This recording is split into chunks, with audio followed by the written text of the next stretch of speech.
Fikiria kuwasha mfumo wako wa maji asubuhi na usilipe hata shilingi moja ya mafuta mwezi mzima.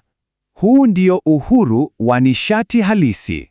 Leo tunaangazia safari ya kuachana na jasho na diesel tukihamia kwenye pampu za solar panels. Sehemu ya kwanza, ile changamoto ya nguvu kazi shambani. Hebu jiulize, kwa nini wakulima wajanja wanatupa madumu ya diesel? Kazi za mikono zinachosha. Dizeli inaleta gharama, kelele na matengenezo yasiyoisha.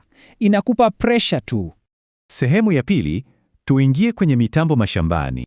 Power tiller inalima, inapanda na kuvuta maji mwaka mzima kwa lita 2 tu za mafuta. Mashine moja inafanya kazi ya watu 20. Ni mapinduzi makubwa sana. Sehemu ya tatu, hapa ndipo tunapofikia zero running cost kupitia pump za solar. Angalia hapa, njia za kizamani zikiwa uso kwa uso na solar panels. Mfumo huu unatumia umeme wa bure. Unapata maji na mfuko haubomoki kununua mafuta. Amani ya moyo tupu. Sehemu ya 4, sasa hizi pampu zinafanyaje kazi hasa? Mionzi inageuzwa moja kwa moja kuwa nishati.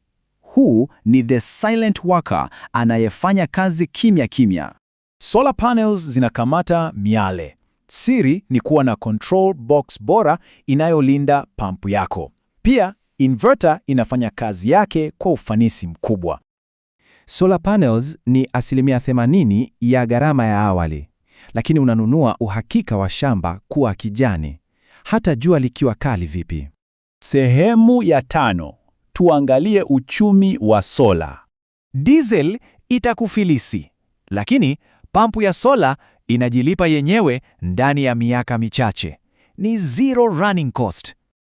Ufanisi unategemea kuchagua horsepower au HP sahihi, iwe unatumia pampu za juu au za kuzamishwa visimani. Taasisi nyingi za kifedha zinatoa mikopo maalum kwa sababu zinajua wazi mifumo hii inalipa. Sehemu ya 6, tuelekee kwenye mustakabali wa kilimo. Pampu zipo za kila size na HP tofauti kusukuma maji mpaka mita 45. Jasho kidogo, jua zaidi. Lengo letu ni amani ya akili na uhuru wa nishati kwenye kilimo chako. Sisi Kilimo Biashara Africa Limited hatuuzi tu chuma, tunakupa mfumo wa uhakika uliopimwa kitaalam. Wasiliana nasi kupitia 0763071007. Acha kupoteza pesa kwenye mafuta, anza kuvuna faida sasa.